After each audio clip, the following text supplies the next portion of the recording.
দিয়ে বলে, এরে আল্লাহর বান্দা, 400 বছর যাবত তোরে বল্লা কামড়ায়, এরপরও তুই সুবহানাল্লাহ আলহামদুলিল্লাহ আল্লাহু আকবার বলস কেন?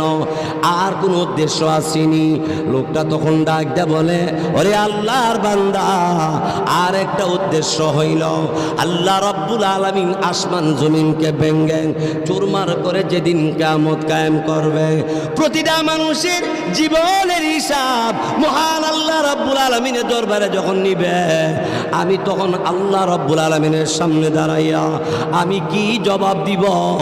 আমি এই জন্য আমি আল্লাহ রাব্বুল আলামিনের প্রশংসা করি।